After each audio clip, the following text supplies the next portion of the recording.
Buenas tardes, ¿se me escucha? Sí. Sí, Rodrigo, te escuchamos. Perfecto. Perfecto. Bueno, ¿cómo hacemos, Jairo? ¿Querés que silencie los micrófonos o cómo hacemos? Sí, es mejor que se pueda silenciar todos los micrófonos. Tú Ujú. puedes dar la presentación, cualquier duda, ahí el chat, puede escribir el chat. Igual también, si alguien tiene una duda, lo que corresponde a un slide, me imagino que puede activar el micrófono, te hace la consulta y tú la resuelves y seguimos avanzando. ¿Ok? Perfecto. Bueno, vamos a hacer así. Silencio los micrófonos entonces. Listo, perfecto.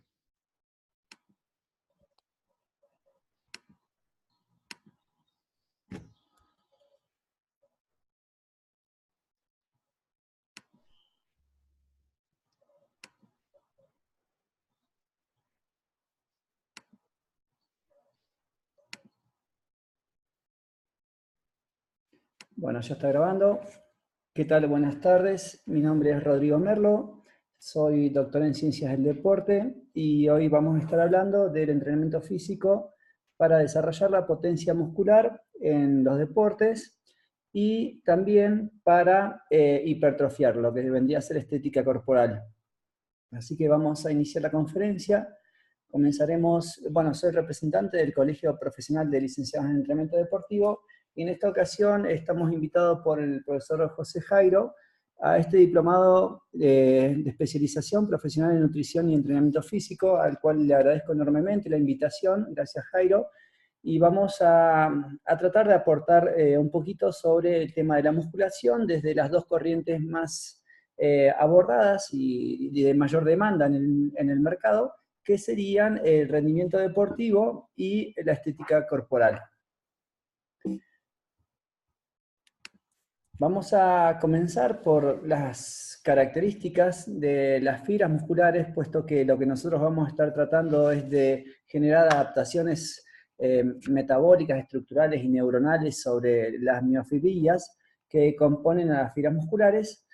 Y si nosotros hacemos una revisión muy clásica sobre los tipos de miofibrillas que tenemos, podemos ver que clásicamente se describen tres tipos de fibras puras, que sería la tipo 1, 2A y la 2X, anteriormente llamada 2B, y que evidentemente las fibras tipo 1 son fibras lentas, las dos fibras un poquito más rápidas y las fibras 2A rápidas y 2X explosivas.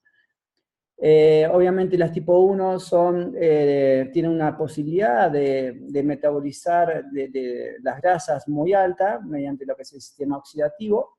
Las 2A tienen un aporte energético oxidativo y glucolítico fuerte, y la 2X glucolítico y fosfagénico bien marcado. El asunto está en que las miofibrillas tienen diferentes posibilidades y diferentes estructuras que hay que analizar y hay que tratar de modificar estas estructuras para poder generar mejor rendimiento físico.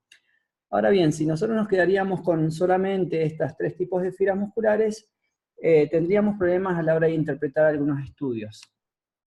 Actualmente se habla de un continuum de fibras musculares, pueden referirse 7 tipos de fibras, 10 tipos de fibras, depende la forma en la que se va a clasificar la fibra muscular, si es por una cuestión fisiológica, bioquímica o histoquímica. Pero la idea general es que existen un continuum de fibras musculares y que la posibilidad de adaptación de la fibra se da sobre su isoforma aledaña. Por ejemplo, imagínense que tenemos el tipo de fibra 2DA, como vemos aquí, y que entrenamos de forma explosiva. Esta 2DA podría pasar a ser un tipo de fibra 2D, o si entrenamos con una forma lenta, este tipo de fibra 2DA podría pasar a convertirse en 2AD, haciendo la fibra muscular un poquito más lenta. Esta clasificación, por ejemplo, tiene que ver con las isoformas de las cadenas pesadas de miosina y nos explica o nos permite comprender que el entrenamiento físico te permite ser un poco mejor en un cierto rango. Por ejemplo, un maratonista nunca va a ser campeón mundial de velocidad y un campeón mundial de velocidad nunca va a ser un campeón mundial de maratón, puesto que las isoformas de las miofibrillas pueden pasar a su forma aledaña en cuanto a lo que refiere a adaptación. Es muy importante entender que con el entrenamiento uno puede generar ese tipo de adaptación, pero con el desentrenamiento esta situación se revierte. Y siempre debemos comprender que la posibilidad de adaptación tiene una gran carga genética. Aquí podemos ver, por ejemplo, la clasificación de los tipos de fibra de acuerdo a la miosina ATPasa y su posibilidad de hidrolizar el ATP, o la cadena pesada de miosina y sus diferentes isoformas híbridas y puras, y lo que vendría a ser la posibilidad metabólica de cada tipo de fibra muscular. Si nosotros, este estudio está muy lindo porque, por ejemplo, aquí Campos en el 2002 nos muestra con un estudio en diferentes protocolos de entrenamiento de la fuerza, uno que refiere, por ejemplo, a fuerza máxima, otro que refiere a fuerza tipo hipertrófica, y otro a fuerza de resistencia, y un grupo control, nos muestra que si se analiza los tipos de fibras musculares y las adaptaciones que se han obtenido después del entrenamiento, podríamos pensar que con el entrenamiento de fuerza máxima, las adaptaciones fueron de igual manera para las fibras tipo 1, 2A y 2X, y lo mismo ocurriría con el entrenamiento tipo hipertrófico, pero no ocurrirían cambios significativos en cuanto al entrenamiento de la fuerza-resistencia. Esto solo si analizaríamos estos tres tipos de fibras musculares, aunque este mismo autor después contrasta las evidencias y muestra este mismo análisis con diferentes tipos de fibras musculares, ya en 6 categorías, y muestra que realmente las adaptaciones al entrenamiento de fuerza que él plantea fueron dadas en los 3 tipos de entrenamiento de fuerza: máxima, hipertrófica o resistencia, y que siempre se dio una disminución de la isoforma de la tipo de fibra 2B o 2X hacia el tipo 2AB. Por lo cual, con cualquier protocolo de entrenamiento de la fuerza, sea de fuerza máxima, de fuerza hipertrófica o de fuerza resistencia, esos 3 tipos de entrenamiento han hecho a la fibra muscular un poco más lenta. Esto no quiere decir que el entrenamiento de la fuerza nos lleve a hacer, que no haya que hacer entrenamiento de fuerza porque nos volveríamos más lentos, sino que hay que comprender el entrenamiento físico como un proceso de entrenamiento en el cual sí el entrenamiento de fuerza máxima o fuerza hipertrófica nos haría un poco más lentos, aunque no debería terminar ahí el proceso de entrenamiento, sino que deberíamos pasar a tipos de entrenamiento de fuerza explosiva, fuerza potencia y fuerza rápida, para un poquito revertir esta situación. En esta diapositiva se puede observar en esta revisión que se hizo de diversos autores, diversos años, con diferentes protocolos de entrenamiento y diferentes poblaciones, que los resultados en las expresiones de las cadenas pesadas de miosinas y sus isoformas habían bajado un poco la expresión de la cadena pesada de miosina explosiva y habían incrementado un poquito la rápida, y que ningún protocolo de estos que se ve aquí había hecho a la fibra muscular más explosiva, ¿sí? No había incrementadose la isoforma de la cadena pesada de miosina 2X. Ahora sí, entrando un poquito en tema, diversos autores nos muestran algunos modelos de planificación de la fuerza, el lineal, en el cual se busca marcar un objetivo por mesociclo, e ir incrementando las intensidades en estos microciclos, ¿sí? Por ejemplo, iniciamos un mesociclo hipertrófico y empezamos a incrementar semana por semana el porcentaje dentro del rango hipertrófico. Lo mismo podemos hacer con la potencia o con la fuerza máxima. Está el ondulante, que cambia el objetivo en cada microciclo, por lo cual genera adaptaciones generales, solamente porque al cambiar cada semana no se puede observar una diferencia significativa en cuanto a los objetivos que se busca mejorar. Y la inversa es igual que la primera, pero aquí lo que cambia es el incremento en el microciclo en lugar de la intensidad de la carga, ¿sí? Lo que se busca es generar mayor resistencia y aquí mayor intensidad. Nosotros vamos a ver ahorita el modelo lineal, cómo podemos ir programando las cargas e incrementando de forma ondulatoria con la intensidad entre los mesociclos y luego ir cambiando los objetivos entre los microciclos y luego cambiar los objetivos por mesociclos.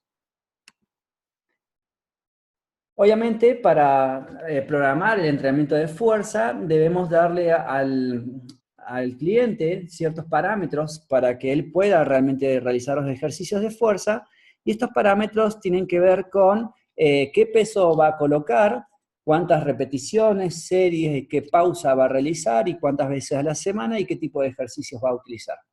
Obviamente esto se refiere a la intensidad, el volumen, la densidad y las biomecánicas. Ahora bien, la pausa, las repeticiones y las series, esas están tabuladas en métodos de entrenamiento bien descriptos y con adaptaciones ya aseguradas si nosotros utilizamos estas pausas, repeticiones y series, pero lo que un entrenador debería poder calcular sería inicialmente qué peso refiere a qué porcentaje. Entonces, deberíamos poder estimar el 100% y después inferir los porcentuales de ese 100% para entrenar un tipo de fuerza u otro tipo de fuerza que va en función del porcentaje de la repetición máxima. Y también debemos poder saber qué biomecánica utilizar de ejercicios de fuerza, de sobrecarga, que mejoren el rendimiento en un movimiento técnico deportivo, en el caso de que estemos entrenando deportistas. Entonces, las dos incógnitas que nosotros vamos a estar resolviendo son qué ejercicio utilizar para cada tipo de gesto técnico que quiero mejorar la fuerza y qué peso utilizar para estimular un tipo de fuerza u otro.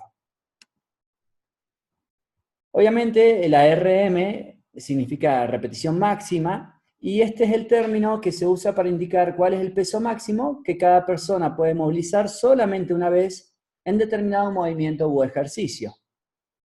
Este indicador externo de la fuerza máxima maximorum puede inferirse mediante el test de fuerza máxima de manera directa o indirecto a través de algunas fórmulas que han diseñado para tal fin. Existen diversas formas, como la de Epley, Brisky, O'Connor, Lander y demás, pero estas fórmulas tienen una correlación alta de acuerdo al rango de repeticiones máximas que pueden realizar los sujetos, y estas correlaciones son, por ejemplo, en el caso de Brisky, alta para el tren superior y moderada para el tren inferior, y así van variando de una a otra.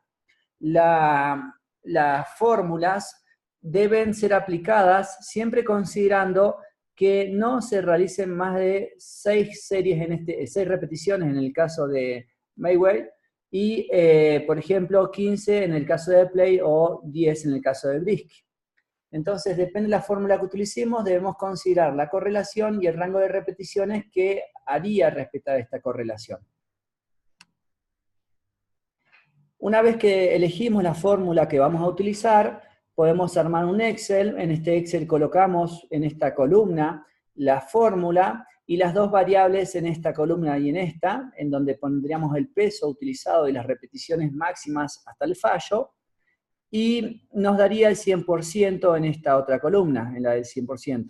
Esta sería la fuerza máxima maximorum, y a partir de ella, en las siguientes columnas multiplicamos por 0.9 para obtener el 90%, 0.8 para obtener el 80% y así sucesivamente.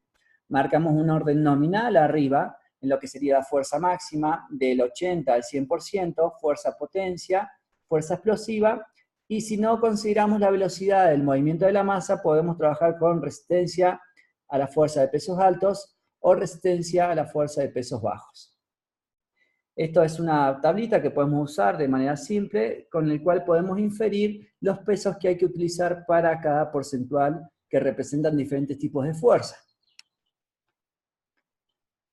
Evidentemente, a mayor fuerza, a mayor masa, menor va a ser la aceleración obtenida, y esto respeta a la ley de Hill, y podemos observar que aunque nosotros pongamos diferentes tipos de movimientos, de lanzamientos o con rebote, las fuerzas obtenidas no van a variar mucho, porque al ser una masa constante, estas fuerzas obtenidas, aunque trabajemos de diferentes formas, no va a tener una gran variación. Vamos ahora sí a entrar en tema en lo que refiere al trabajo de fuerza desde una visión deportiva. La fuerza en física se comprende como la masa por la aceleración, y dentro de lo que es la fuerza muscular encontramos una fuerza excéntrica, una fuerza isométrica y las fuerzas concéntricas.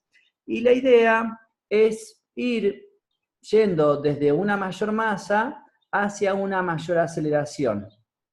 Por eso iniciaríamos quizás con un método de entrenamiento de la fuerza máxima, con un porcentaje de 80 a 100%, luego pasaríamos a fuerza-potencia, disminuyendo la carga, hasta fuerza explosiva, rápida y reactiva, generando así una mayor velocidad de contracción muscular, ¿sí? Tratando de incidir sobre la fuerza útil.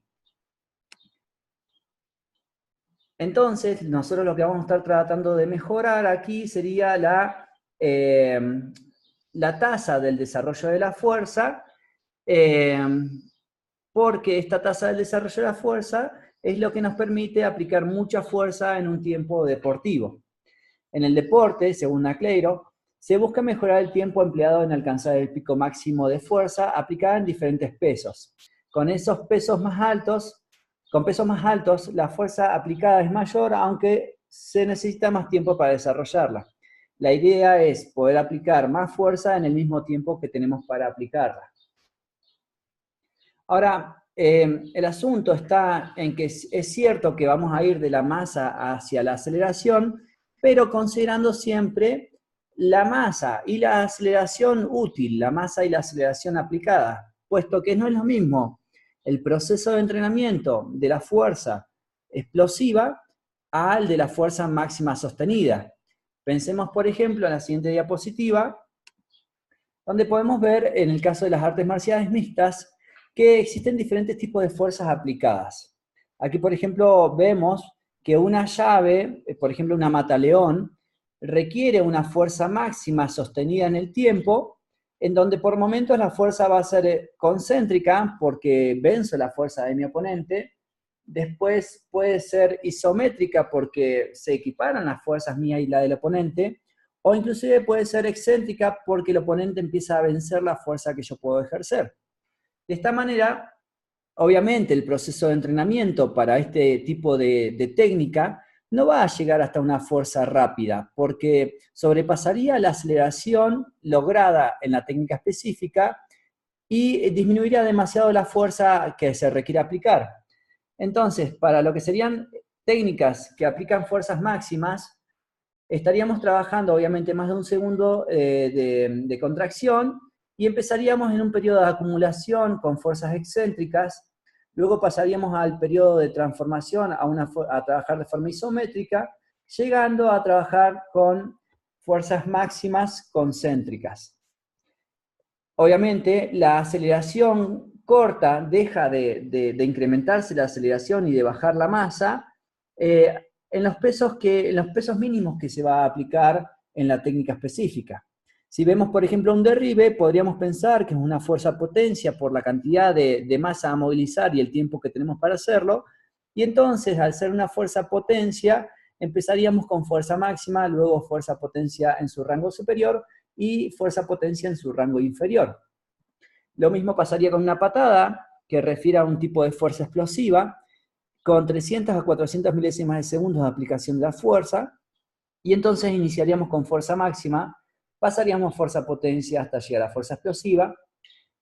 Con los puños, en el caso de las artes marciales mixtas, el puño es predominantemente una fuerza rápida, y entonces iniciaríamos con una fuerza máxima, pasaríamos a fuerza, potencia y explosiva hasta llegar a fuerza rápida. Es así que debemos discriminar el tipo de técnica, el tipo de fuerza que se aplica en cada técnica, e ir haciendo esta progresión de la masa, la aceleración por periodos, de acuerdo a la aceleración específica de la técnica que quiero mejorar, la aplicación de fuerza. Ahora bien, es importante entender que no necesariamente el peso que yo calculo al iniciar el periodo de entrenamiento va a estar siempre reflejando el porcentaje del RM que se estimó el primer día.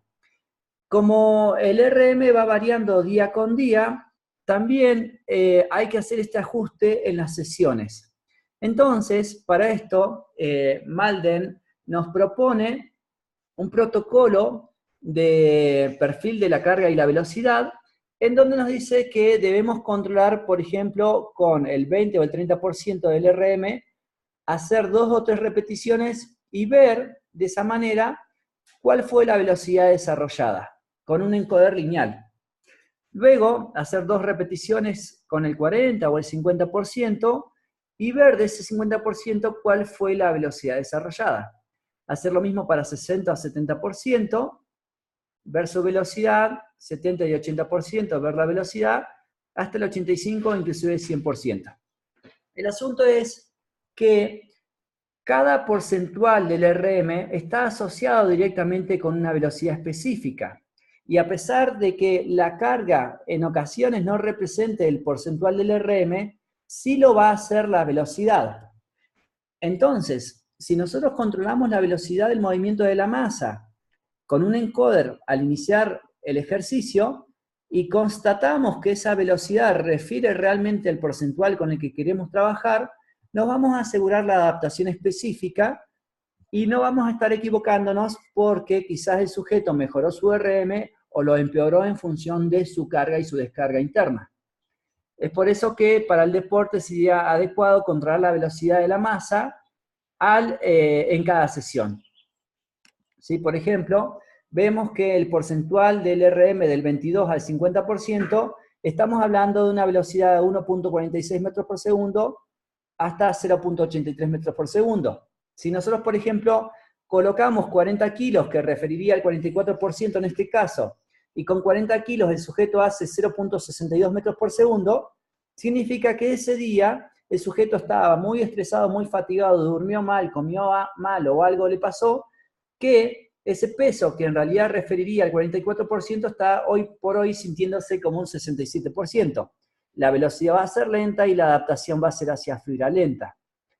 Pero, por ejemplo, si le meto 45 kilos y en vez de darme 0.83 metros por segundo me da 0.94, significa que está representando el 33% en vez del 50%.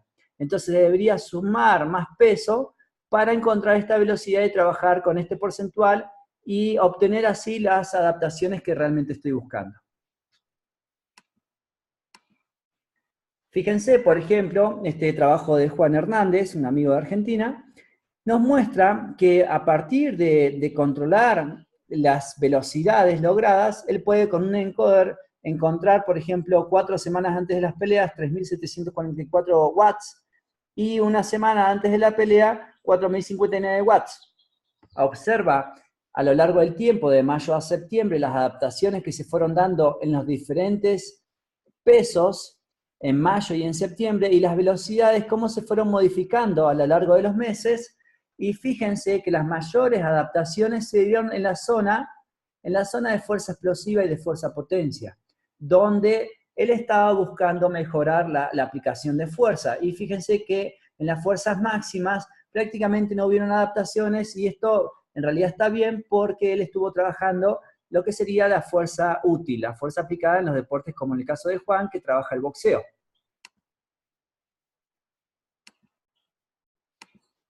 Ahora bien, según Nacleiro, tenemos diferentes zonas de entrenamiento de la fuerza, donde, por ejemplo, trabajar del 15 al 20% referiría a mejorar la técnica del movimiento. Si trabajamos del 20 al 55%, si trabajamos a una aceleración máxima, obtenemos una fuerza explosiva, y si trabajamos entre un 5 a 10% de esa aceleración máxima, podríamos tener una resistencia a la fuerza explosiva, y si disminuye la fuerza explosiva por debajo del 90% de la máxima, entonces tendríamos la resistencia a la fuerza a pesos bajos. De la misma manera, si trabajamos con la aceleración máxima en el rango del 60 al 80%, Nacleiro nos dice que mejoramos la fuerza potencia. Si esta fuerza-potencia, la aceleración no es máxima, sino que es un 90-95% de esta máxima, controlada por encoder, estamos trabajando la resistencia a la potencia máxima, a la fuerza-potencia, perdón, y si no consideramos la velocidad, trabajaríamos la resistencia a pesos altos. Del 90 al 100% de la RM, todo es fuerza máxima. Aunque, según Badillo, si nosotros trabajamos buscando una intencionalidad de aceleración máxima, la adaptación es a fibra explosiva, y si esta intencionalidad no se encuentra, entonces hay una adaptación a fibra más lenta. Obviamente, no solamente tenemos que controlar los porcentajes del RM, sino las aceleraciones que se logran con estas cargas, porque si la aceleración es por debajo del 90% de la aceleración máxima lograda, va a haber una adaptación a fibra lenta. Eso es en cuanto se refiere a estas curvaturas a ejercicios como sentadilla y el press de pecho, que son movimientos de cadena, ejercicios de cadena de empuje. Pero Nacleiro también nos muestra en ejercicios, movimientos secuenciales como los levantamiento olímpico o los derivados del levantamiento olímpico, la curva de potencia se corre hacia la derecha, puesto que al ser un ejercicio secuencial no respeta la ley de Hill, porque existe un movimiento y un contramovimiento, el movimiento lineal ascendente de la barra y el movimiento lineal descendente del cuerpo rompen esta ley de Hill y la zona de potencia se corre un poco hacia la derecha. Por eso es que se pueden lograr buenas potencias con pesos mayores en ejercicios secuenciales. Ahora bien, también Nacleiro nos cuenta que para trabajar la fuerza tenemos una tablita donde dice, bueno, que si uno trabaja entre el 80 y el 100% de la fuerza máxima, estaría trabajando la zona de fuerza máxima. Si trabaja entre el 75 y el 90% es la fuerza de base, que también se le llama resistencia a pesos altos. Si trabaja entre el 50 y el 75% es la resistencia a pesos bajos, que genera hipertrofia, o por debajo del 50% del RM estaríamos trabajando la fuerza general y la técnica, ¿sí? Aspectos metabólicos, estructurales y neuronales. Ahora bien, si lo que consideramos en vez de la RM es la potencia máxima obtenida con encoder, y si trabajamos entre el 80 y 100% de esta potencia máxima, estaríamos trabajando justamente esa cualidad. Si trabajamos entre el 75 y el 90%, estaríamos trabajando la potencia básica, o la resistencia a la potencia, como recién nos dijo, y si trabajamos entre el 50 y el 75%, trabajaríamos la velocidad balística, y por debajo del 50% habría adaptaciones de frecuencia neuronal, mayor frecuencia neuronal, y mayor reclutamiento de unidades motoras de tipo explosiva. Para poder determinar cuál es la potencia máxima, hay que hacer un test progresivo, incremental, y controlar las velocidades. El rango de resistencias que ofrece este es el rango de la zona de máxima eficiencia mecánica, es el rango de resistencia que ofrece una ventana para el óptimo entrenamiento de la potencia máxima en determinados movimientos. Es el rango del 93 al 100% de la potencia máxima producida, y esa diferencia del 7% de la potencia máxima generaría adaptaciones a fibra lenta. Fíjense lo siguiente, imagínense que ustedes ponen en un press de pecho 40 kilos y miden la potencia con encoder, la cual les da 1629 watts. Suben el peso y obtienen 1982 watts. Suben el peso y obtienen 2200 watts, y así van subiendo los pesos, y esto le va a generar una curva de potencia. Hacen el corte al 90%, y desde el primer corte hasta el segundo corte, todos estos pesos que se encuentran en este rango serán los pesos que me ofrezcan la posibilidad de adaptación a fibra explosiva. Y por debajo de esos rangos, o sea, 60 kilos, 40 kilos, 50 kilos, generaría adaptación a fibra lenta, lo mismo que 110 kilos, 120 kilos, 130 kilos generarían adaptación a fibra lenta. No así los que se encuentran dentro de los que serían los 65 kilos hasta los 110 kilos, que están dentro de la zona de potencia. ¿Cómo hacemos el protocolo para determinar la zona de máxima eficiencia mecánica?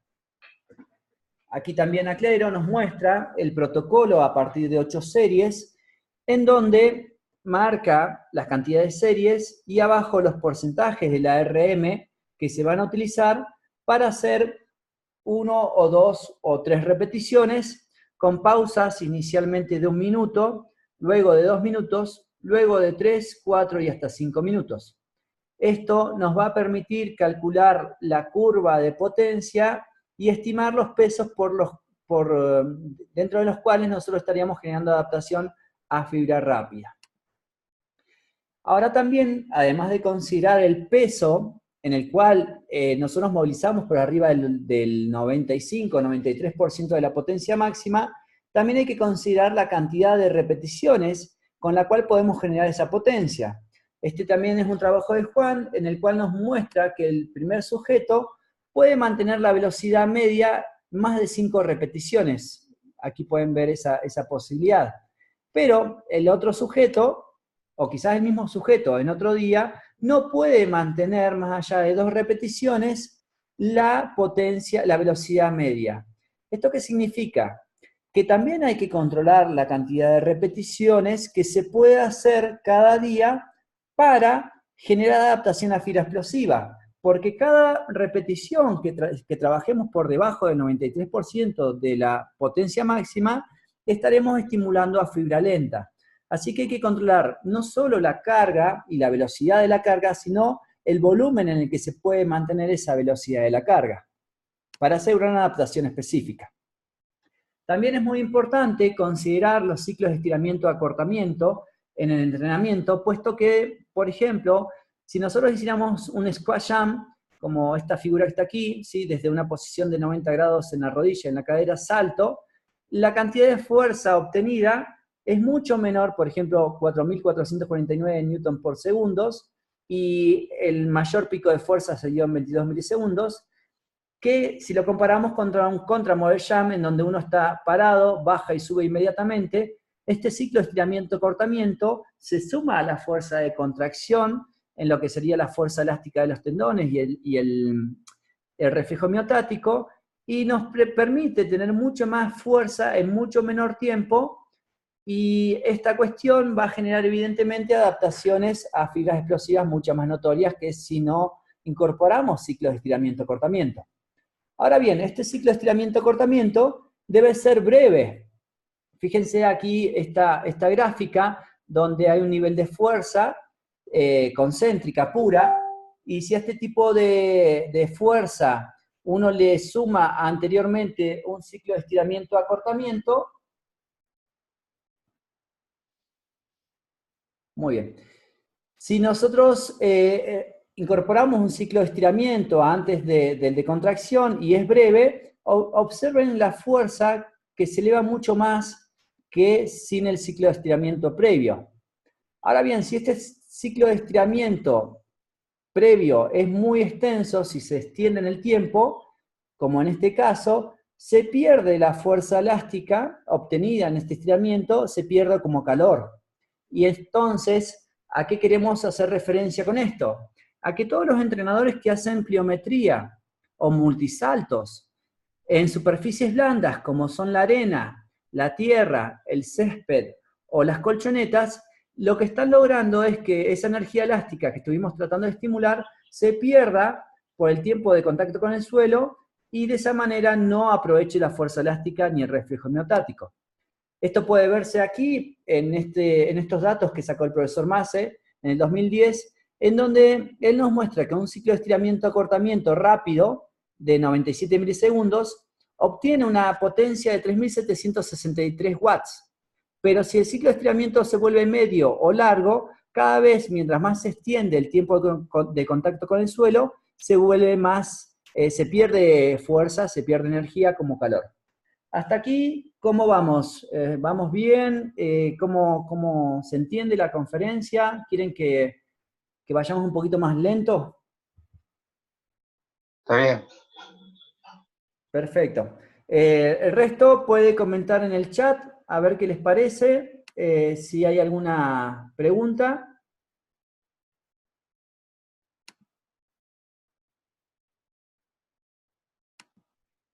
Bueno, Siendo que no hay preguntas aparentes, a ver, chatear, a ver, aquí hay 9.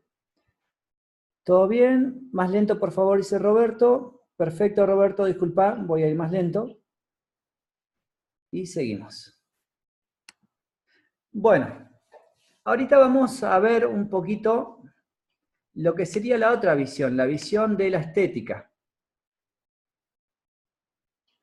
En la estética no vamos a buscar una aceleración de la masa para mejorar la fuerza útil, sino que vamos a buscar movilizar cada vez más masa para generar cada vez más masa muscular, ¿no?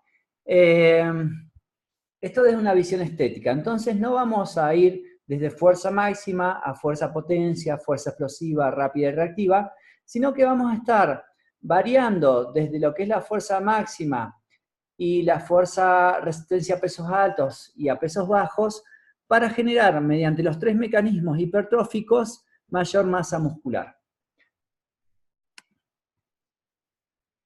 Entonces, el porcentaje de fuerza máxima a partir del cual uno puede incrementar más su sección transversal de la fibra muscular, es el rango de fuerza del 60 al 85% de la RM. En la modalidad deportiva, como vimos recién, se utilizan dentro de macrociclos programados, este rango hipertrófico, en algunos mesociclos de hipertrofia, como apoyo para conseguir más masa muscular válida para un desarrollo posterior de fuerza útil, como les contaba inicialmente. Ahora, dentro de lo que es la estética corporal, se utilizan macros con orientaciones de fuerza, por ejemplo, fuerza máxima, para conseguir un pico mayor de este tipo de fuerza y poder así aumentar las cargas dentro del porcentaje de hipertrofia. Por ejemplo, aquí vemos estas barras. Piensen en estas barras como el deportista. Este deportista tenía 100 kilogramos de RM de pecho. Su porcentaje de fuerza útil, de fuerza explosiva, estaría de entre 30 kilos y 50 kilos. Ahora, si yo mejoro este RM con 150 kilos de RM, los porcentajes de fuerza aplicada, de fuerza útil, también incrementan los kilos. En cambio, en lo que es la estética corporal, se busca mejorar el RM para mejorar el rango hipertrófico y entonces poder obtener mayor masa muscular. Es un método similar, pero con diferentes objetivos. Ok, lo que yo les decía con respecto a las repeticiones, las series y las pausas, es un poquito lo que muestra aquí Naclero en el 2005, en donde nos dice lo siguiente. Si usted quiere tener una hipertrofia de fibras rápidas y un mayor reclutamiento de unidades motoras, si busca estas adaptaciones, usted debe trabajar con la zona de entrenamiento de la fuerza máxima. Y esta zona de fuerza máxima se trabaja con intensidades del 80 al 100% del RM. En la zona de potencia trabajaría del 25 al 100% de la potencia máxima. Y la cantidad de repeticiones por serie que tiene que hacer son de 1 a 6, trabajando de 3 a 30 segundos.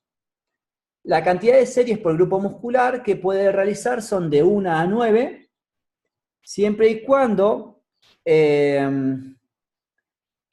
dice, las series al fallo depende del objetivo, por ejemplo, si es mejorar, mantener o activar, ¿sí? Entonces, depende, si yo quiero desarrollar, mantener o solamente activar, va a ser la cantidad de series. Por ejemplo, si quiero activar, las series son mínimas. Si quiero mantener, puedo hacer hasta 3 series. Si quiero desarrollar, evidentemente estaría trabajando más cercano a 6, 7, 8, 9 series. Las pausas entre series son de 1 a 3 minutos y las macropausas de 5 minutos o más. Y la percepción subjetiva de la fuerza en una escala Omni-Res, estamos hablando de 6 a 8 y hasta 10 en lo que es la percepción del esfuerzo, y de esta manera obtenemos estas adaptaciones. Lo que refiere a las fuerzas rápidas, a la fuerza velocidad, fuerza explosiva y fuerza potencia, los porcentajes son menores. Por ejemplo, de fuerza explosiva estamos hablando del 20 al 55% del RM. Y de fuerza potencia del 55 al 80%. Pero siempre arriba de un 90% de la potencia máxima. con repeticiones por series de 1 a 5 repeticiones y de 3 a 6 series, siempre y cuando se mantengan los niveles de potencia mayores al 90% de la potencia máxima. Si cae el porcentaje, si cae la aceleración de la masa, se suspende la cantidad de series, porque hay que asegurar la adaptación a fibra explosiva. La pausa también va a ser de 1 a 3 minutos, con macros de 5 minutos o más, y la percepción del esfuerzo va a ser baja, porque estamos trabajando más a nivel neuronal. Es por ello que vamos a buscar adaptaciones, vamos a lograr mayor coordinación intermuscular, una mejor velocidad del desarrollo de la fuerza y una hipertrofia selectiva de fibras explosivas. Si nosotros queremos generar una alta hipertrofia, esto va a generar mutación de la cadena pesada de miosina a una cadena pesada de miosina más lenta, pero si queremos generar esta alta hipertrofia, trabajaríamos entonces en el método de resistencia a pesos altos con porcentajes del 65 al 80% del RM, con una potencia baja y de 6 a 15 repeticiones, en el cual sean las repeticiones con cadencia larga, ¿sí? Que se mantenga, que el movimiento no sea rápido. Las series para gente novicia son 4 series, intermedios 6, avanzados 6 a 9 y muy entrenados de 9 a 12. Las pausas son cortas porque se busca una alta acidez y la percepción del esfuerzo inicia suave pero termina alto. Y si nosotros queremos, por ejemplo, iniciar un entrenamiento de fuerza que tenga baja hipertrofia, pero que genere una buena adaptación anatómica con lo que sería la unión óseo-tenerosa muscular para no lesionarse, y una adaptación metabólica con mayores almacenes de glucógeno, que al mismo tiempo me permita una buena coordinación intermuscular para no lesionarme y aprender la técnica, todo este método de entrenamiento se llama método de resistencia a pesos bajos, lo cual va a permitir que después se incrementen los pesos y que se aceleren los mismos sin generar lesión. Esto se hace con intensidades del 30 al 65% de la RM, con muchas repeticiones, como puede ser aquí 15 repeticiones, de 2 segundos cada repetición, de 1 a 9 series con una media de 6, y pausas cortas. ¿Sí? Una percepción del esfuerzo también que inicia bajo, pero termina alta. Hasta aquí, ¿cómo vamos? ¿Se entendió esta tabla? Correcto. Perfecto, muy bien. Sí, decime una duda, me está diciendo ahí, te escucho, te estoy leyendo en el chat.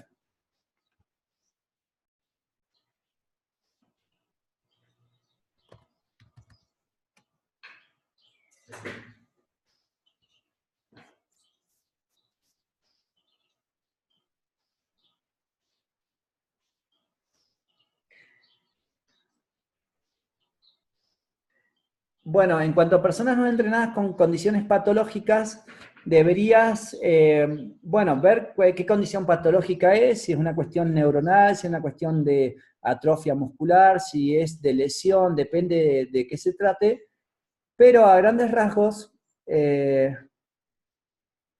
obesidad y diabetes. Sí, ellos tienen que hacer entrenamiento de la fuerza, yo creo que el profesor Jorge Roy es muy claro en ese aspecto, que primero hay que revertir la sarcopenia y generar tonos de masa muscular adecuados, normales, para que generen más mioquinas y así modificar el estado químico del cuerpo.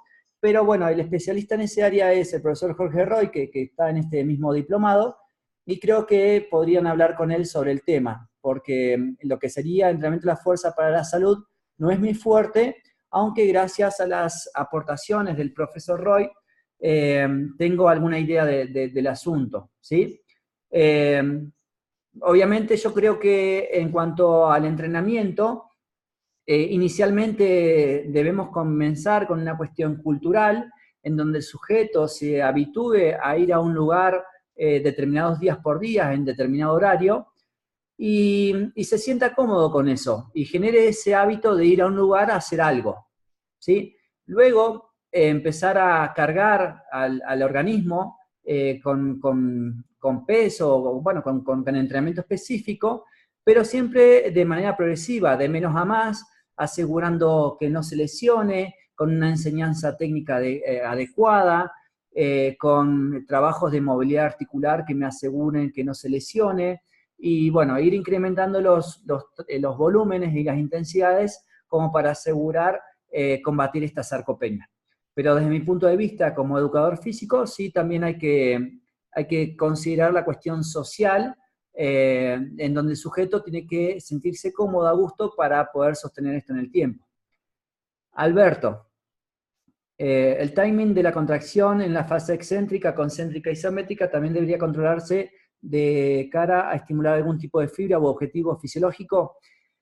Bueno, un poquito ahorita vienen las siguientes diapositivas en cuanto al timing de la contracción muscular, que generan, y estas diferentes formas de controlar el músculo generan diferentes adaptaciones que ahorita vamos a hablar del tema. Pero la fuerza excéntrica suele generar bastante disrupción miofibrilar, ruptura de la miofibrilla, y adaptación por activación de células satélites, que ahorita vamos a hablar de eso. Y sí, lo que es la fuerza máxima, que todas esas son fuerzas máximas, hay que procurar, en el caso de las concéntricas, movilizar lo más rápido que se pueda la masa, aunque realmente no se va a ver una diferencia en la aceleración de la misma, pero sí genera diferente adaptación. Te contesté, Alberto, un poquito, a pesar de que lo voy a hacer más en profundidad en las siguientes diapositivas. Bueno, ¿continuamos? Sí. Perfecto. Cierro el chat, así puedo continuar con la presentación. Ok. Aquí lo que hablaba Alberto de la cadencia muscular. Esta es una propuesta de un amigo de Salvador Vargas, del cual saqué varios de estos datos que estoy expresándole aquí.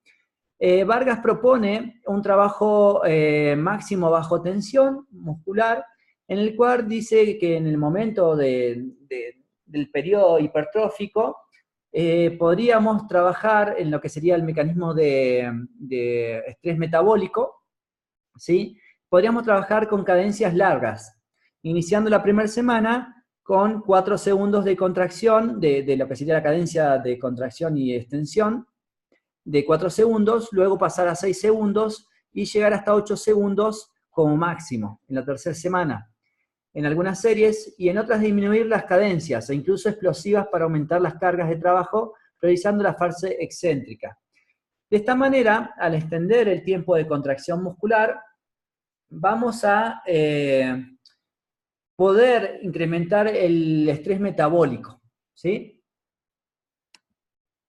Ahora bien, fíjense los distintos efectos de las cadencias en este estudio de Johnson en el 2004, mostrado por Villarino y Baccarini, que nos dice lo siguiente.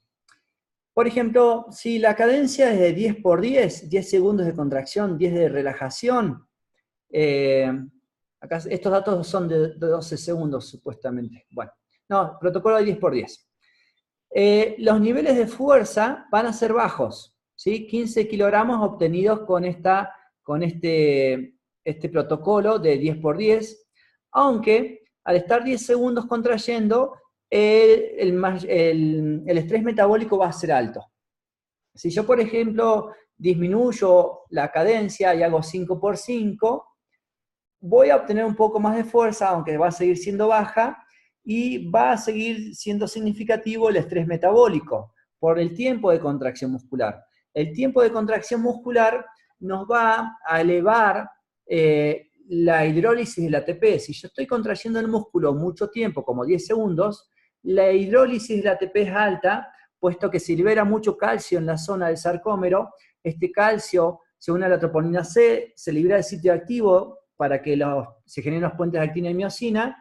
A partir de la hidrólisis de ATP, esta hidrólisis de ATP va a liberar protones de hidrógeno, y estos protones de hidrógeno van a generar mucha acidez, generando así disrupción miofiliar.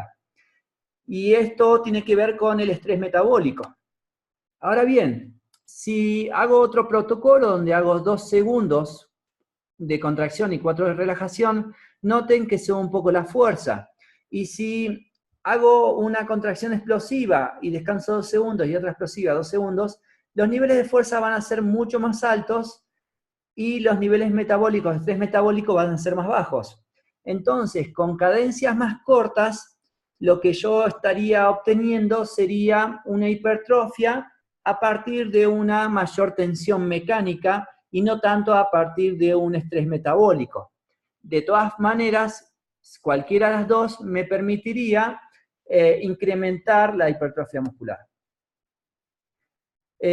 También, fíjense aquí, si yo hago un protocolo balístico explosivo, en donde hago 2 segundos de pausas con rebote, este rebote incrementaría la fuerza aplicada a partir del sistema nervioso y la contracción muscular, por supuesto, la unión de los puentes cruzados, pero los niveles de fuerza serían mucho más altos. Y entonces aquí estaríamos estimulando, además de la tensión mecánica, implicada también con el sistema nervioso en lo que sería el reflejo miotático y la energía elástica. No sé por qué está saliendo aquí unas rayas, Jairo. ¿Puedes saber qué está pasando con estas rayitas? Creo que alguien está, sin querer, rayando con su software. No sé si se puede borrar o cómo podemos hacer. Bueno, seguimos. ¿Hasta aquí vamos bien? Sí, todo bien. Correcto. Perfecto. Vamos a ver entonces un poquito las fases propulsivas, ¿sí? A ver qué dicen. Todo bien, perfecto. Excelente. La fase propulsiva y las fases de frenado. Observen lo siguiente. Si yo trabajo la fuerza con un 30% de la RM, voy a tener una fase propulsiva del 85% del movimiento. Y voy a tener luego una fase de frenado del 15%.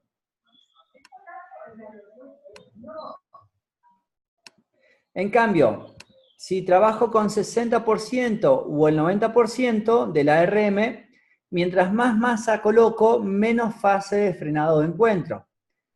¿Esto qué quiere decir?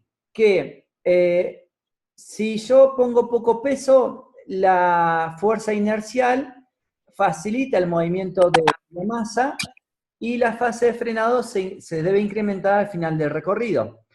Pero esto va a hacer que yo tenga menor tensión mecánica y menor estrés metabólico.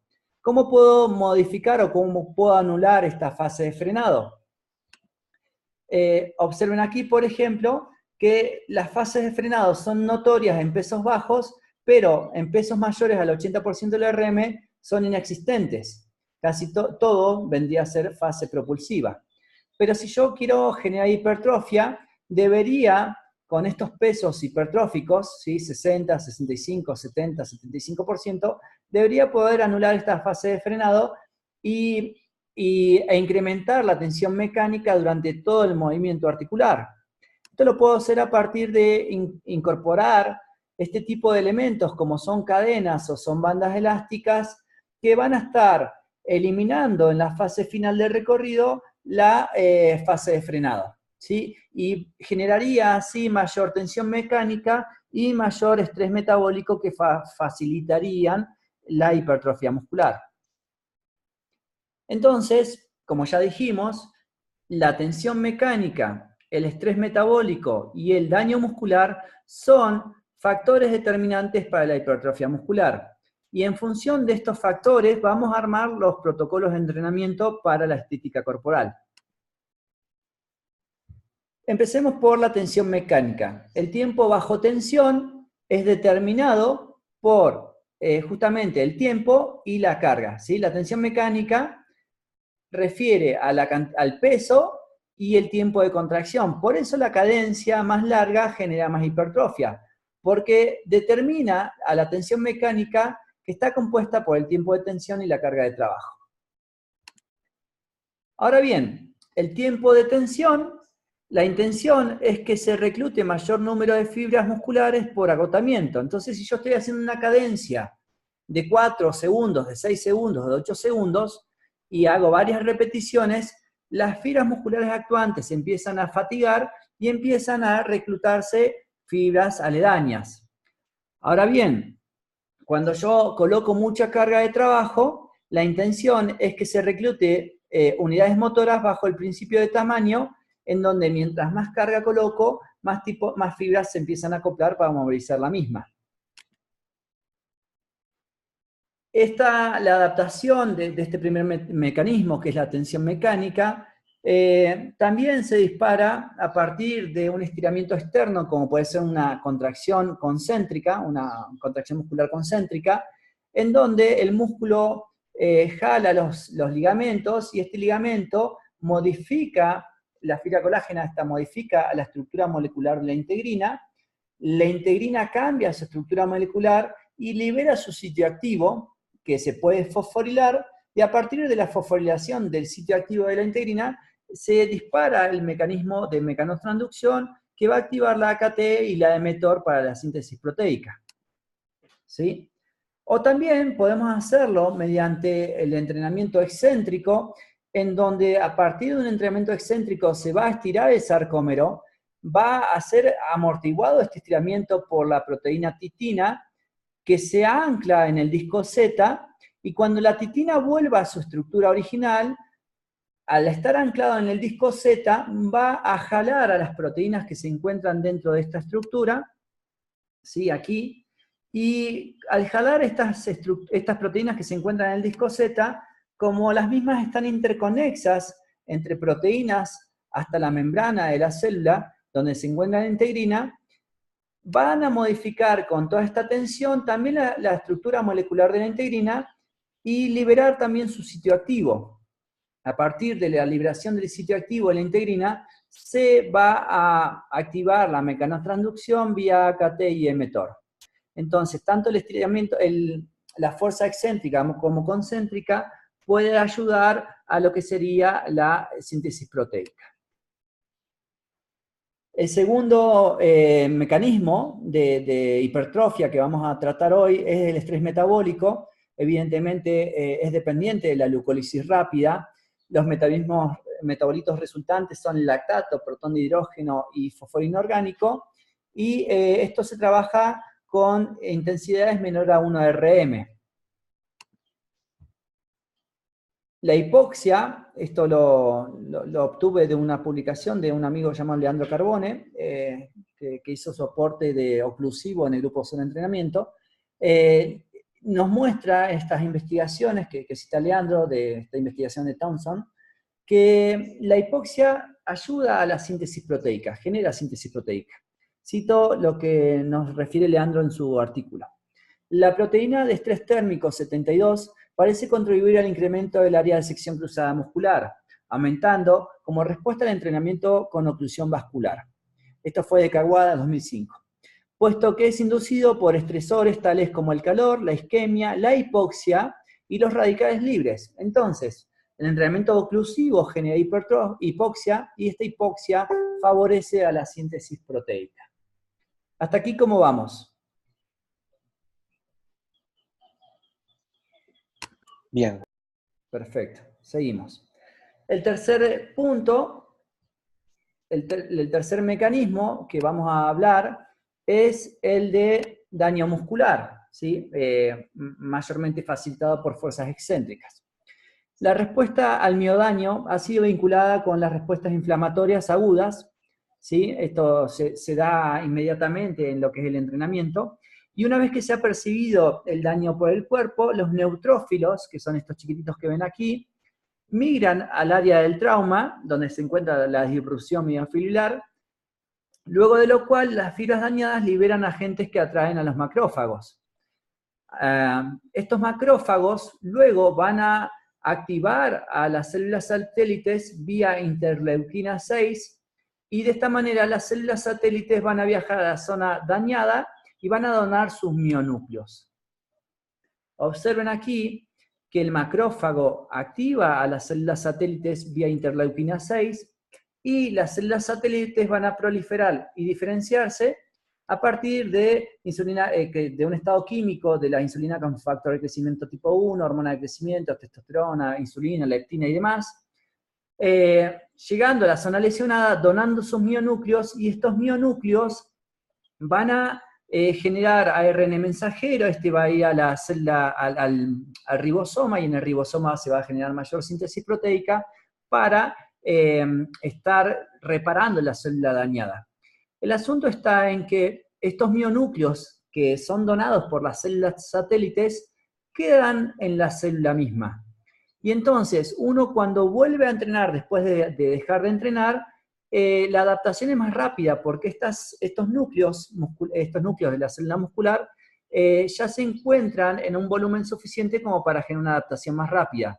Y esto es lo que algunos le llaman memoria muscular. La adaptación después de este proceso es más rápida que sin tener esta cantidad de mionúcleos.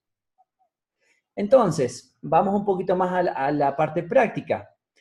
Los porcentajes del ARM por mecanismos hipertróficos son los siguientes. Si yo quiero generar hipertrofia por el mecanismo de tensión mecánica, estaría trabajando con el método de resistencia a pesos altos, que utiliza del 60 al 85% del RM. Si quiero generar hipertrofias con el método de generando mucho estrés metabólico, estoy trabajando por debajo del 60% del RM. Y si quiero generar hipertrofia con mucho daño muscular, trabajo de forma excéntrica, ¿sí? El asunto es que puedo ir cambiando de métodos a lo largo del proceso de entrenamiento para asegurar que no se estanque la adaptación orgánica, porque luego de un tiempo, si yo entreno con un solo método, se genera un plató que es difícil de superar si no cambiamos de métodos. Entonces, si solamente entrenamos con el método de resistencia a pesos altos, que me asegura mucha hipertrofia, estaría luego generando un estancamiento. Si no trabajo, por ejemplo, con fuerza máxima para elevar esos porcentajes representativos de la fuerza de resistencia a pesos altos, o si no trabajo con la resistencia a pesos bajos, que genera buen estrés metabólico y genera EPOC que facilita, la EPOC facilitaría la síntesis proteica. Esto va a generar adaptaciones agudas, las cuales son, durante el entrenamiento, un incremento de la concentración de lactato, como forma de amortiguación de los protones de hidrógeno generados en la hidrólisis de ATP en la contracción muscular, y este lactato va a permitir que uno pueda seguir trabajando, ¿no?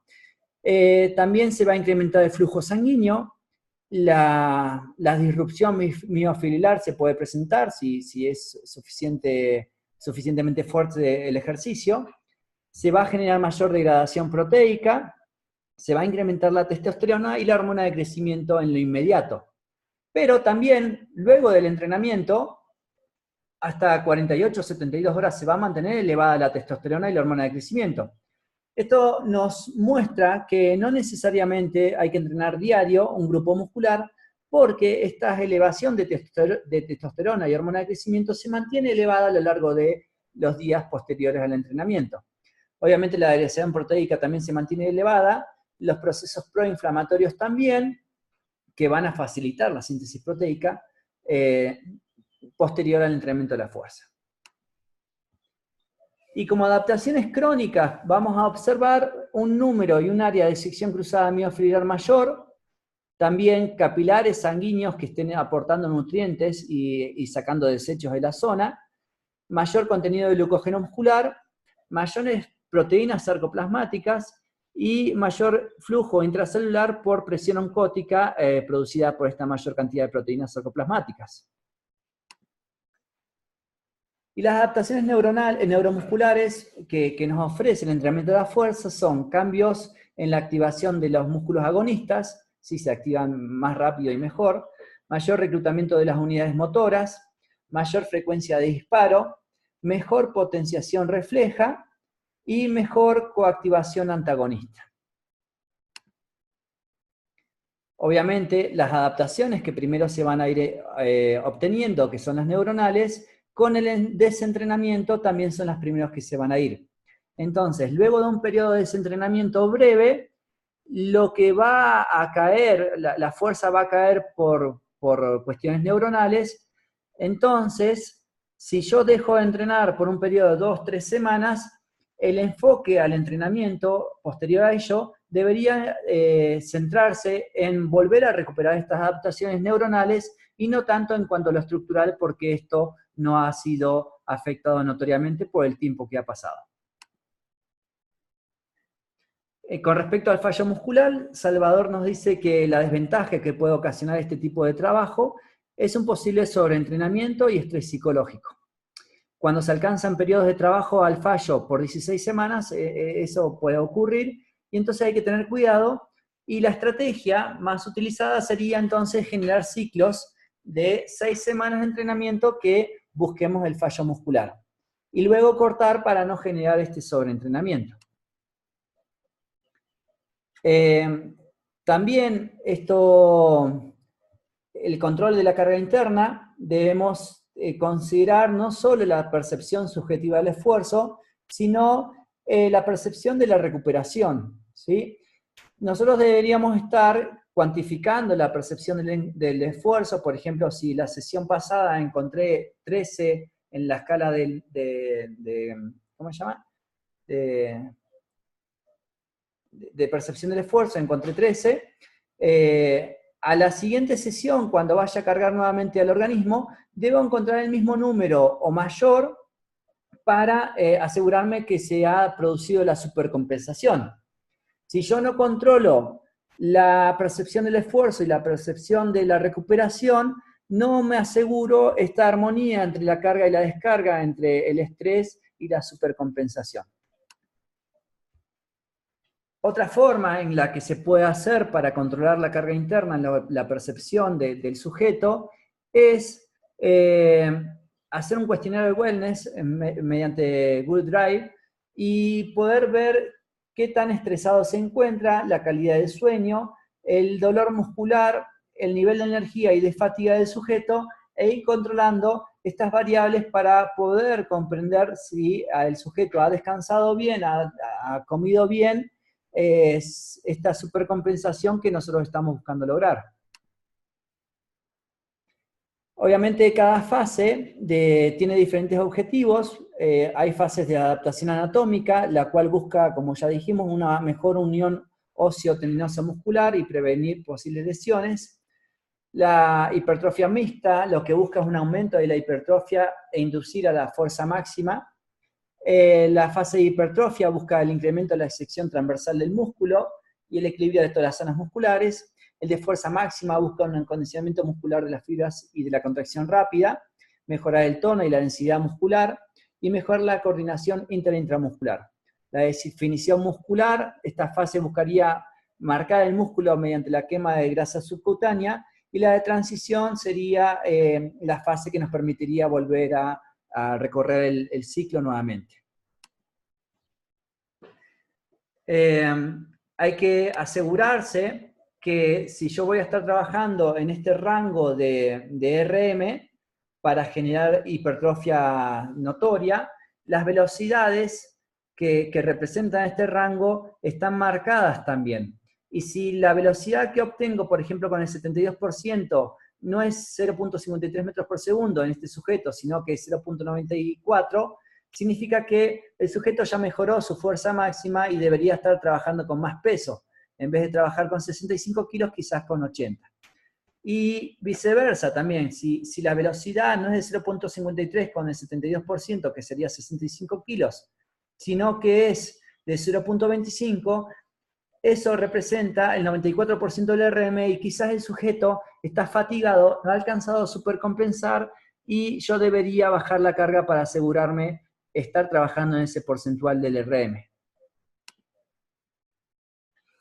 La dinámica de las cargas, vamos a considerar la que plantea Bompa, en el cual dice, bueno, que una dinámica óptima sería 3x1 en el caso de deportistas, e ir incrementando las intensidades con esta planificación, este modelo de planificación lineal, en donde iniciamos con, por ejemplo, el 60%, subimos al 70%, llegamos al 80% y luego bajamos, ¿sí?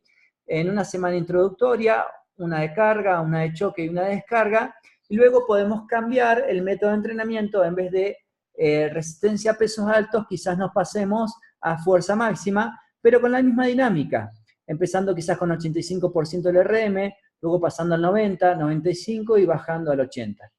De esta manera podemos pasar de una fase a otra con una dinámica de 3x1 que nos permita ir logrando cada vez mejores resultados. La definición muscular, lo que se propone es una progresión en la descarga de los carbohidratos. Se va acelerando la quema de grasas con el entrenamiento de una manera progresiva, incorporando trabajo de superseries. Y es así que la ausencia de periodos de recuperación entre las series y el ejercicio promueve el aumento de la magnitud de la EPOC. Y esto facilitaría la síntesis proteica y la quema de grasas. Obviamente, no me voy a meter mucho en el tema porque hay especialistas en este área, pero se propone que para cada fase de trabajo sea acompañado por una dieta adecuada que permita ir obteniendo los resultados, los objetivos de cada fase. Entonces, debe estar equilibrada el objetivo de la fase de preparación física con la posibilidad que le arroje la nutrición y el descanso. Aquí se plantean una progresión entre las fases de entrenamiento, lo cual nos muestra que el entrenamiento de estética corporal es cíclico, que debemos ir cambiando de métodos de entrenamiento para generar los objetivos necesarios en cada fase. Y en cuanto se refiere a la frecuencia de entrenamiento, podemos iniciar quizás en los muchachos novicios, quizás un lunes con tren superior y pasar al jueves nuevamente en tren superior, donde estaríamos descansando 72 horas. Y lo mismo con el tren inferior, martes tren inferior y viernes tren inferior, y darle bastante tiempo de descanso por la posibilidad de adaptación orgánica. Ahora, si el sujeto está un poco más entrenado, podemos hacer tren superior, tren inferior, tren superior, tren inferior, dándole 48 horas de descanso. Y si el sujeto está muy bien entrenado, le damos 24 horas de descanso en un bloque, luego pasamos a tren inferior y luego a tren superior nuevamente. De esta manera podemos incrementar la densidad del entrenamiento que es adecuado para cada nivel de persona. Y por último, como conclusión de esta breve conferencia, tenemos que entender que debemos centrarnos en los mecanismos que favorecen la hipertrofia. Es así que con algunos métodos vamos a estar utilizando el estrés metabólico como medio para la hipertrofia. En ese caso sería la resistencia a pesos bajos. Cuando trabajemos la resistencia a pesos altos vamos a estar trabajando en la tensión mecánica. Y cuando trabajemos la fuerza máxima boxcéntrica, trabajaremos en lo que sería el mecanismo de daño muscular. Y la EPOC la utilizaríamos para ejercicios tipo superseries. Esto fue el entrenamiento físico para la potencia muscular en lo que es rendimiento deportivo y para la hipertrofia muscular en lo que refiere a la estética corporal. Ahora voy a quedar a su disposición para preguntas y poder estar profundizando un poco más sobre esta presentación que acabamos de hacer.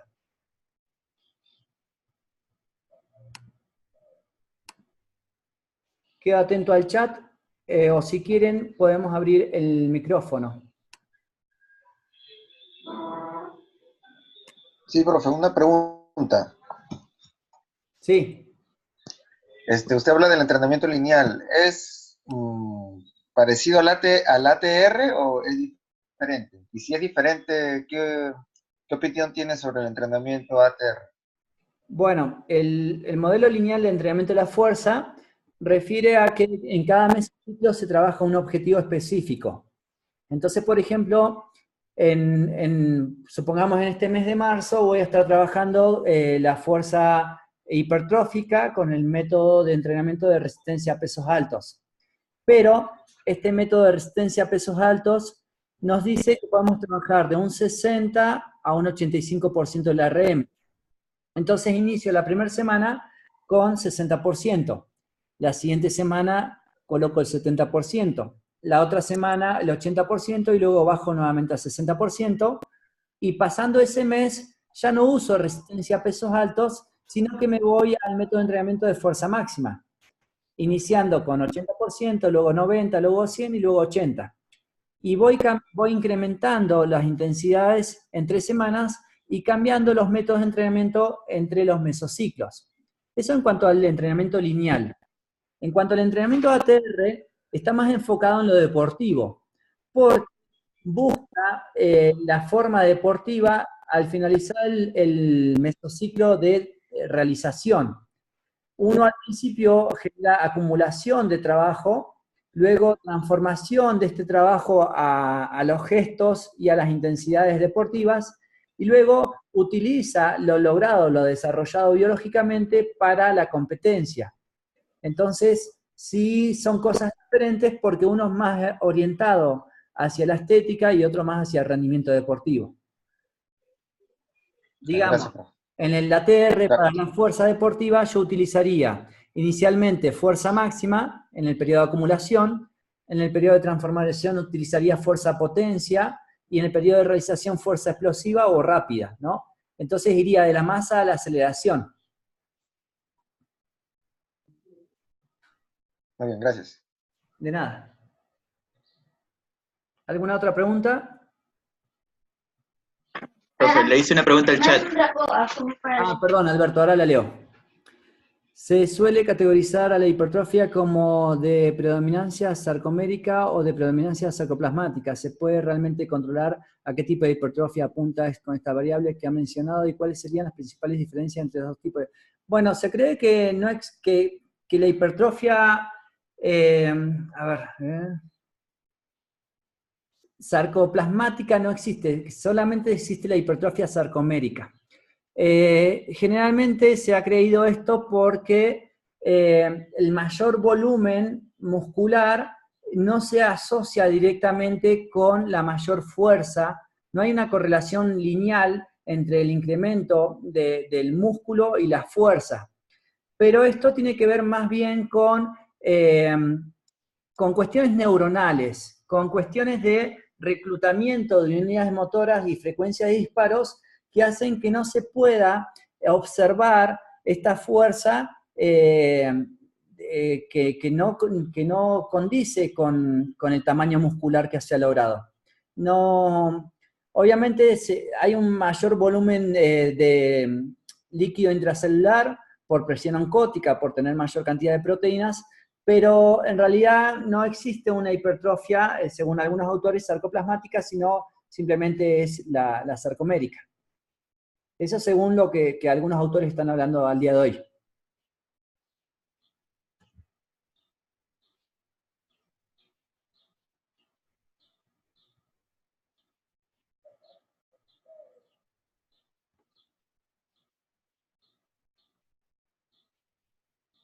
¿Alguna otra pregunta?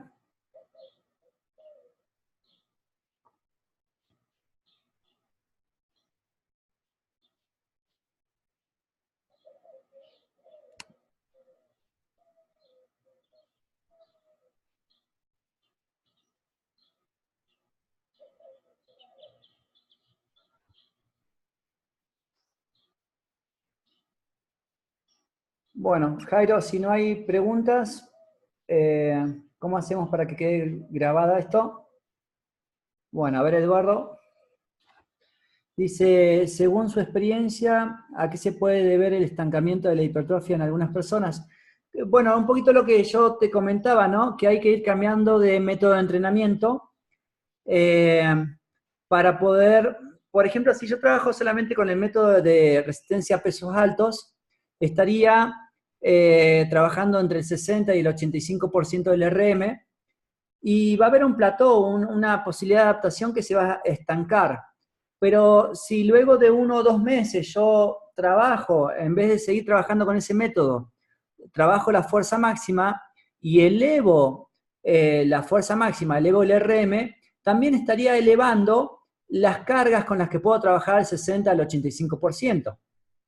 Como yo les mostraba recién, si yo trabajo, por ejemplo, con... si tengo un RM de... déjame ver aquí si está...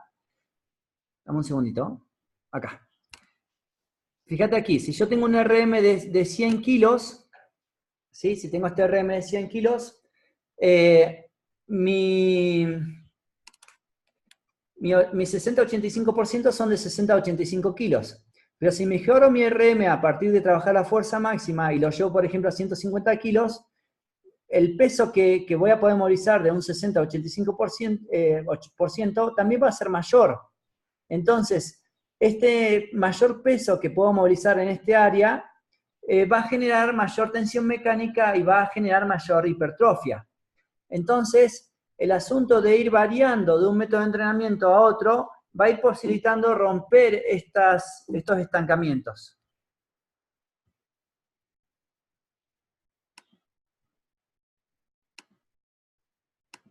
Profe, otra pregunta. Sí. Digamos, cada cuánto tiempo usted evaluaría, digamos, el progreso que tiene un atleta de alto rendimiento. Y En bueno, alto rendimiento y, digamos, en personas que, digamos, están empezando. bueno, si están empezando Bajo no su son de tu experiencia. rendimiento. Digamos, en los dos casos, un ejemplo de alto rendimiento con atletas y el otro, digamos, con clientes, digamos, que tienen 1 año o 2 años. ¿Cada cuánto se le puede hacer un control para ver su progreso? Sí, y con respecto al alto rendimiento deportivo, lo más importante no es tanto controlar el RM, sino controlar la aceleración de la masa o controlar la zona de potencia. Entonces, sí, prácticamente con alto rendimiento deportivo se está trabajando sesión a sesión en lo que son diferentes indicadores de calidad que refieren a la percepción del esfuerzo o a la aceleración de la masa. Porque es alto rendimiento, el control debe ser muy exhaustivo porque necesitas las mejores adaptaciones en los tiempos mínimos. En cambio, con un cliente que está iniciando, yo podría controlar el RM mesociclo a mesociclo a partir del cambio de objetivo de entrenamiento. Muy bien, gracias. De nada.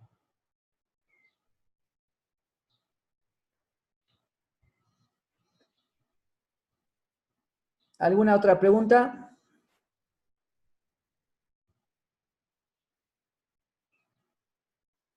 En el chat hay otra pregunta.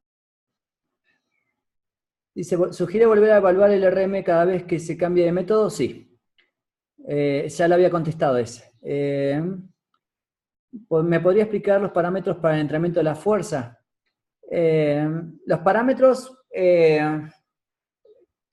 haces alusión a la intensidad, la repetición, la serie, la pausa, la densidad y el ejercicio. ¿A eso te referís?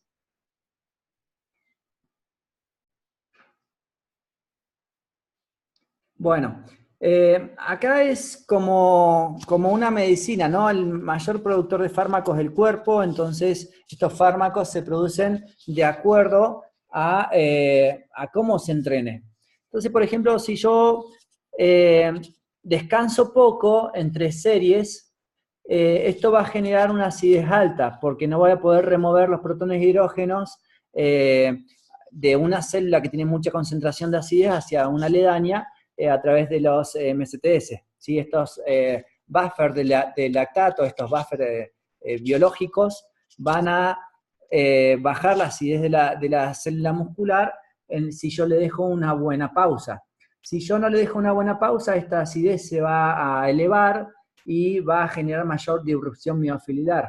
Entonces, las pausas, las intensidades, o sea, el peso con el que movilice la barra, la repetición, las series, la frecuencia de entrenamiento, va a generar un estado fisiológico determinado y por ende va a generar uno u otro tipo de adaptación. Esto tiene que ver con estados fisiológicos que se logran a partir de métodos de entrenamientos.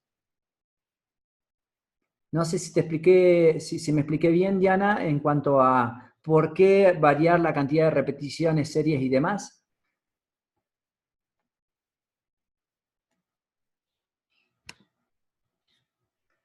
Fíjense, aquí está bien descrito que tenemos diferentes intensidades, o sea, pesos, repeticiones, series, van a generar diferentes adaptaciones. Pero esto tiene que ver con la adaptación biológica que genera este estado fisiológico.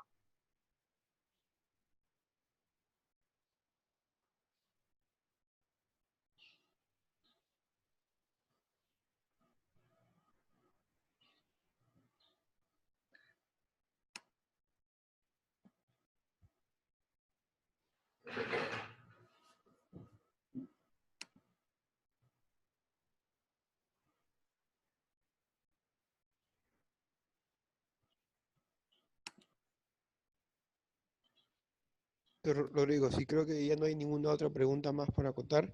Perfecto. Podemos finalizar la ponencia. Te agradezco enormemente que nos hayas podido brindar este tipo de información porque es muy valioso para la formación, ¿no? En lo que es entrenamiento de fuerza, entrenamiento de hipertrofia, que es lo que se ve bastante, pero a veces solamente la parte práctica y no de la base, ¿no? De la base teórica, de la comprensión científica. ¿Ok? Sí, Entonces, solamente agradecerte nuevamente por tu participación en este diplomado. Igual sería bueno que dejes tu correo por si alguien tiene alguna duda más específica y se pueda contactar contigo.